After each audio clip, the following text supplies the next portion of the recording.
Hello everyone, Dr. Urban here, and I'm really excited about the trends crashing on the shores of modern medicine. They're exciting. I'm going to mention three or four briefly and talk about one. First of all, there is the notion, which is becoming useful and pervasive throughout medicine, is that inflammatory stress is behind most chronic diseases. That could be from your blood pressure, high blood pressure, to rashes, and on it goes. Number two is cannabis. You may know it as marijuana, but it's really not marijuana, it's the hemp plant, and that's coming on the scene, and it has far reaching, broad benefits to be learned about later. And the third one is what we'll talk about today is intermittent fasting. Intermittent fasting, you got to probably look up a definition. Is that you withhold food when you could. When you can't, it's starvation. When you could, on a schedule.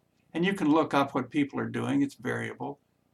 But I want to talk about one study. Let's go downstream and see what the consequences for someone in what is called the British Medical Journal did a study, and they found that in adults that they were able to get off their insulin in type 2 diabetes by going on an intermittent fasting schedule.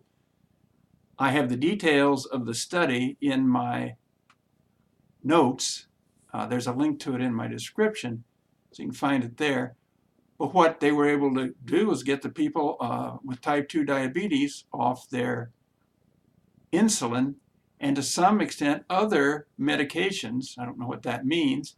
And it turns out, if you read the study, what's surprising to me and noteworthy is that they allowed one low-cal meal a day, low-cal being somewhat around 500 grams of, or 500 calories.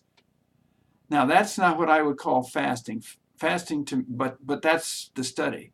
So first of all, the study was worthwhile in that it regards insulin, the type 2 diabetes came up. Can you see how powerful that is?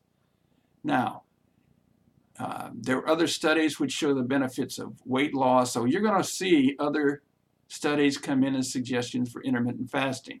I've talked about fasting before, how it leads to autophagy, the process whereby your body consumes weak and damaged cells in order to preserve itself and replaces them with new stem cells.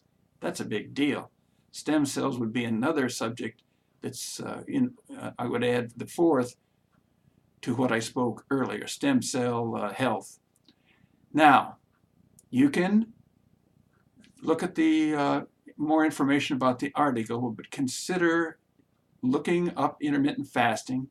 Intermittent fasting goes from multiple days of a true water-only fast to every other day to 3 times a week.